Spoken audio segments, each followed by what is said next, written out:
So the producer on a film production or a drama production typically is the employer of record. So everyone that's contracted to that show, the boss, as it were, would be the producer and the producer's production company. So they would be the person that's making those hiring decisions.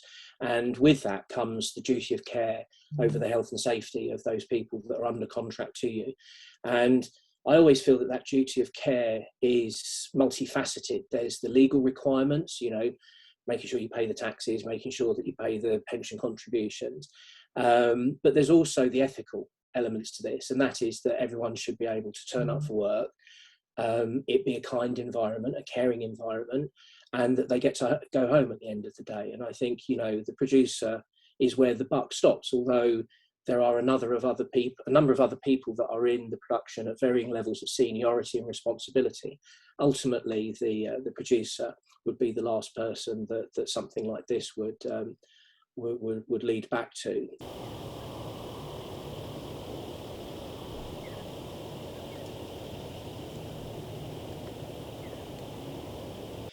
I don't think any professional producer worth their salt would place cost over and above health and safety. For me, it's paramount. We are making stories, we're not saving lives. We are working in a creative world, and as creative people, if something can't be made safe, with all the clever thinking, with all the professional ways of approaching these things, then you have to question whether you should be doing it at all. We can do a lot of amazing things. We don't need to do things for real. We're in the business of make-believe. So often there is a creative solution to something that may be perceived as dangerous, but I would never place safety as a lesser importance to budgetary requirements. That's just not the way most reasonable producers would work. We identified 2 other people that handled and/or inspected the loaded firearm prior to Baldwin firing the weapon. These 2 individuals are Armorer Hannah Reed Gutierrez and Assistant Director David Halls.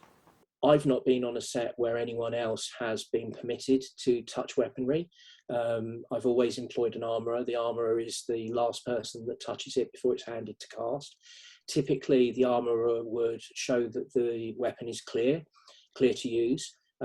This is normally done by showing that the breech is empty, that there's no round chambered, and the armourer would be the last person to hand that over, and also the first person to recover the weapon.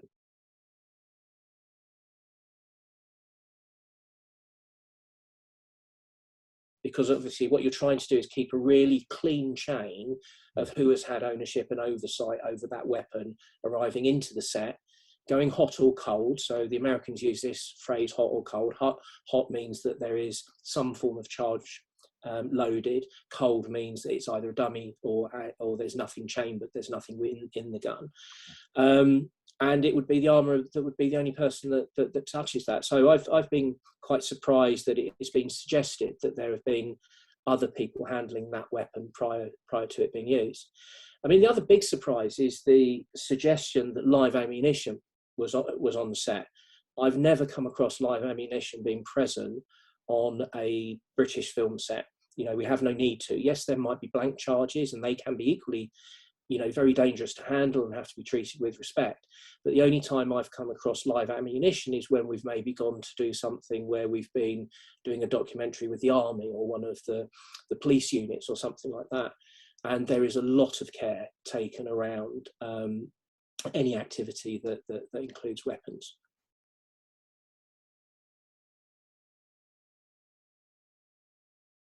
Any instance where there's been an accident, whether that be fatal or other, and often when there's a near miss, we always try and learn from any near miss scenarios, but whether it's what's just happened or, for example, Sarah Jones, the camera assistant that lost her life in Georgia a few years back, each of these occurrences, which are incredibly sad, do make us pause and reflect on how we treat health and safety on set.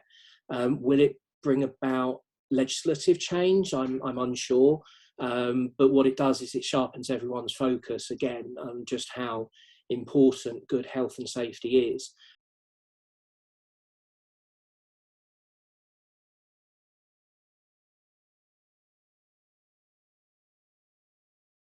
whilst the industry's lost a great talent, you know, those that are near and dear to her have lost, you know, a much loved member of their family. So that really sort of hit me hard, and it brought back memories of a film that I shot in Kazakhstan a number of years ago, where we lost the sound crew to a car accident, and it just cut through the unit. You know, everyone was really distraught, because film crews, you know, they come together in a very short-term way. Friendships are made very, very quickly. The nature of the work is quite intense. So, you know, very, very quickly you grow to be really close as a team.